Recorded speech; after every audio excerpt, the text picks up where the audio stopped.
Let me get to the NBA, where Game 1 of the West Final is set for Friday night between the Lakers and the surprising Denver Nuggets, who stunned everybody by knocking out the Clippers in 7. And after that game, Nuggets star guard Jamal Murray had this message for his critics. We've been showing it, and you got Shaq, you got Charles, you got, I think Zach Lowe's his name, I don't even know. Stephen A, all y'all better start giving this team some damn respect, because we put in the work. You know, I like hearing him say that as the great Vince Carter joins me here. I like that confidence. I like him telling everybody you didn't believe in us, and now here we are. But once again, they're going to be a heavy underdog. Vince, do you give them a shot to pull off another upset against LeBron and the Lakers? Absolutely give them a shot. I absolutely give them a shot. I think some people think they may get swept. I tell you about this. It tells me a lot about him, and it tells me a lot about his team. They're very confident. They're fearless, and they believe that they can win in this series and make some noise. You know, that's one thing. Yeah. I say this. Kitchener's finest, Jamal Murray.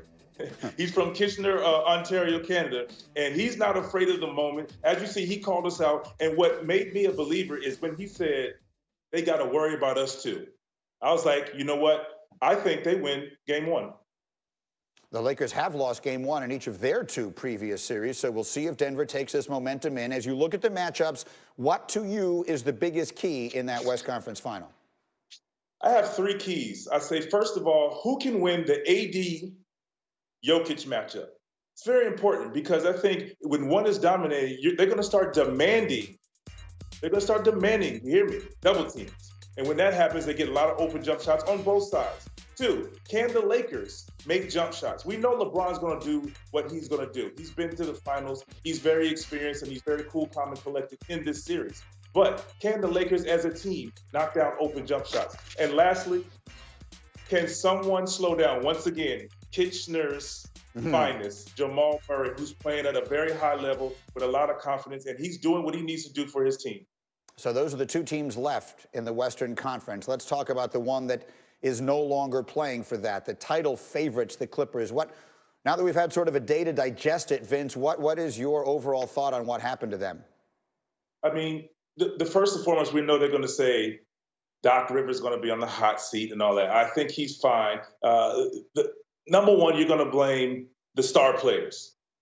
You're going to say, hey, Kawhi did not play well. You're going to say, hey, PG did not play well. And you expect it. You put this team together to win right now, today, not later on, not whatever, right now. And it didn't happen. They did not play well. They didn't get the job done. I mean, you can look back at the Heat when they first got their big 3. They just didn't play well. I mean, yes, you can say they didn't gel and all this stuff, but that is a very experienced team with that big 3. They just didn't get it done. And I say the same with the Clippers. They just did not play well and get it done in the bubble. Yeah, it's going to be a short offseason, but I think it's going to feel long for a lot of the members of the Clippers. Over in the East, we have Game 2 tonight coming up on ESPN, and the whole world has been talking about Bam Adebayo's game-saving block at the end of Game 1. Let's take another look at it. What was your perspective on that play? It was an unbelievable. Oh, no.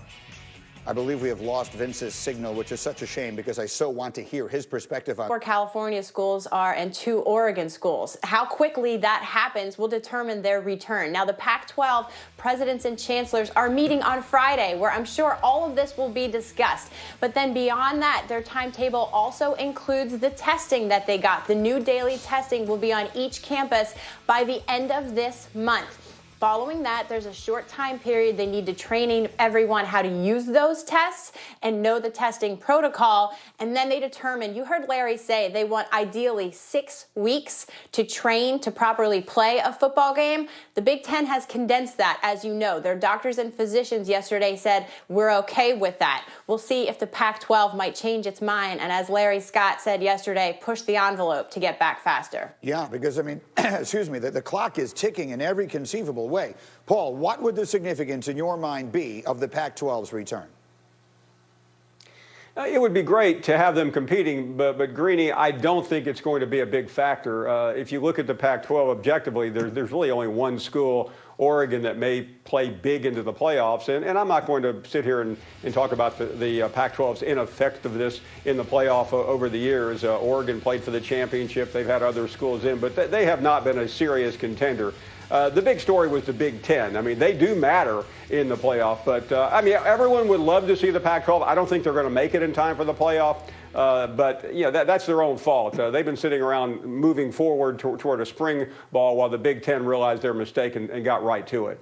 Well, so again, I want to go back to the playoff, because to me that feels like, from everyone's standpoint, the most important part. Dabo Swinney, coach at Clemson, was asked yesterday about having the Big Ten join the playoff. Here's what he said. I have no problem with that at all. You've got some of the best teams in the country in that league, and it's not those players' fault. It's not those coaches' fault.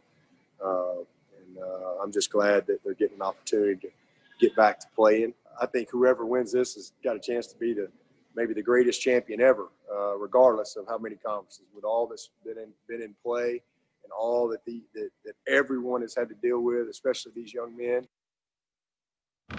So there's a lot to unpack in that comment. So, Heather, let's start with this. I asked you yesterday on the radio, and you said it wasn't a certainty yet. What are you hearing from the college football playoff about including the Big Ten and potentially the Pac-12 in their ultimate Final Four teams? Well, Greeny, I talked to CFP Executive Director Bill Hancock yesterday and asked him if there's a minimum number of games that teams have to play to qualify for a semifinal. And he told me that hasn't been determined yet, because it doesn't have to be determined yet. The people in charge of the college football playoff rules, remember, are the 10 FBS commissioners, including Larry Scott and Kevin Warren in the Big Ten, and they determine those types of things. And they obviously want to see how this season plays out. What if Clemson only plays 6 games? Then there's a conversation about, well, maybe you only need 6 games to be in a semifinal, right? So he said that they're going to be patient, watch those scenarios unfold as it gets closer to selection committee meeting time. But he did tell me that the protocols have not changed for determining the top 4 teams in the country, and it's the selection committee's job to choose them based on the schedules the conferences determine. Yes, I will just say this. When it comes to that, if you are a fan of chaos in college football, this might very well be the season for you. And I know that my friend Mr. Feinbaum is definitely that. So, Paul, let's let you be the first one on this show on the record. As we stand right now, give me your 4 teams. Who will be in the Paul crystal ball? Who are the 4 teams who are going to wind up playing for the championship? Yeah, Greeny, I start with Clemson. They are there every single year, and they will be there again this year. Alabama is next. Nothing changed yesterday that affects Alabama's attempt to regain the crown. And here comes the new entrant. It is Ohio State. I have no doubt whatsoever they are one of the 3 best teams in the country. They may be even better. They ended the season last year in the semifinals, blowing a big lead to Clemson. The 4th one is very difficult, but I'm going with Oklahoma because I think that league is diminished, and if they get through the league undefeated, which I think they have a good chance of doing, that they'll sneak in. But the big losers yesterday really were the ACC and the SEC. Georgia, possible loser in the SEC game, or even Notre Dame may have gotten edged out by Ohio State's entry into the playoff. Now, we'll see. Again, this is going to be a season unlike any other, and you guys will be there covering it for us every step of the way. Thank you both. Meanwhile, I want to get up and go here with other news around the world of sports, and it starts in college football. On the same day the Big Ten announced its return, Michigan quarterback Dylan McCaffrey announced he's opting out and will seek a transfer.